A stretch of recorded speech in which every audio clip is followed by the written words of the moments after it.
A part of that plan, of course, is to induce the gradual surrender of American sovereignty, piece by piece and step by step, to various international organizations, of which the United Nations is the outstanding but far from the only example. Now, here are the aims for the United States. 1, greatly expanded government spending for every conceivable means of getting rid of ever larger sums of American money as wastefully as possible. 2, higher and then much higher taxes. 3, an increasingly unbalanced budget despite the higher taxes. 4, wild inflation of our currency.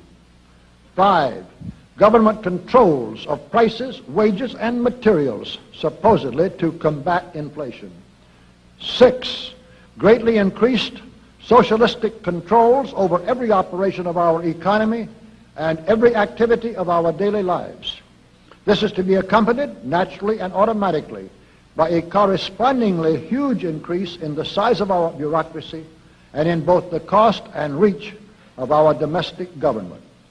7, far more centralization of power in Washington and the practical elimination of our state lines.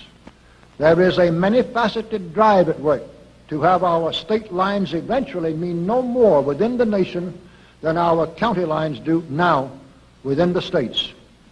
8, the steady advance of federal aid to and control over our educational system, leading to complete federalization of our public education.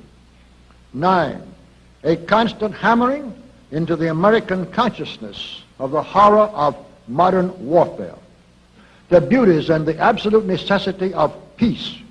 Peace always on communist terms, of course.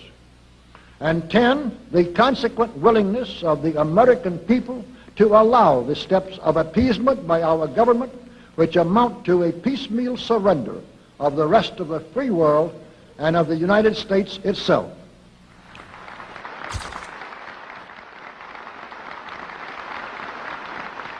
So brush the insider's dust out of your eyes, my friends, and the communist soap suds out of your brain, and ask yourselves in all honesty, what on earth is wrong with the United States simply minding its own business?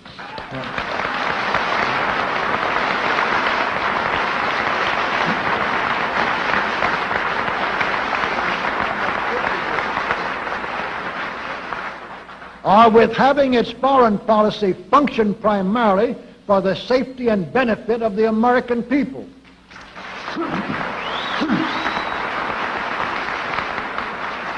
Which is exactly what we had done for the first 140 years of our existence as a nation, to the incredible advantage of ourselves and everybody else.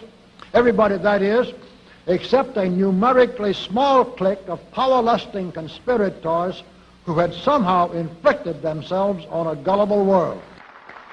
While we turn to a very brief summarization of what we hope the John Birch Society will help and even sometimes lead the American people to accomplish during the next 15 years.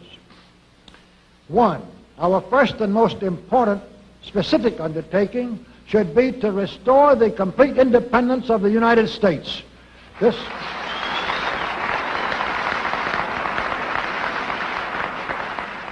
This includes our resolution to get us out of the United Nations and get the United Nations out of the United States.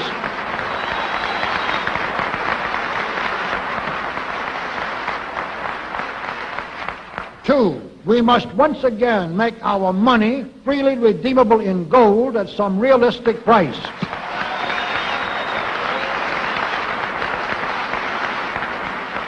And we must take all practicable legislative steps to prevent a recurrence of the enormous thievery and other subversive crimes that have been perpetrated on the American people through a contrived inflation by every president from Franklin Roosevelt through Richard Nixon. 3,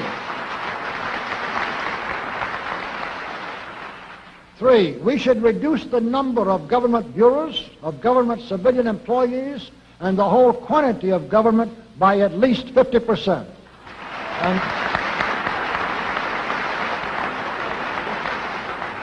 And we should achieve at least this much reduction in proper fashion through gradually convincing a majority of the American people of the wisdom of such a course. 4, we should withdraw all American troops from every spot on earth that is not American soil, except when and where such troops may be required as decided by Congress to protect American lives and property from criminal vandalism.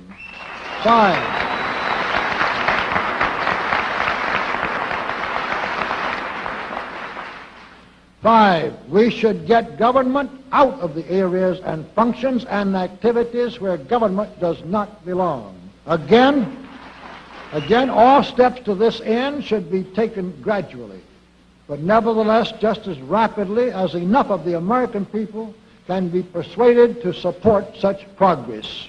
Any such achievement will require a truly massive educational force, but that's exactly what we hope to build during the next 15 years. We could go ahead for at least 100 numbered items, but the John Birch Society will undoubtedly be working on more than that many specific projects, which will be laid out in its bulletins before another 180 months will have rolled around. And all of these projects will fit into the general pattern indicated by the 5 major objectives listed above. So let's really wind up this marathon monologue with one final thought. None of us can guarantee anything about what the future will bring. Your speaker knows what a job we have before us to rid our country of the scourge of communism within the next few years, and then to go ahead on our constructive program so well that 15 years from now we shall already be entering an era of far less government, of a much sounder sense of responsibility, and, with God's help, of a better world. But I sincerely believe that it can be done, and this much I know. If every man and woman in this audience should leave here tonight feeling in his or her own mind and heart that it can and must be done, then it surely will be.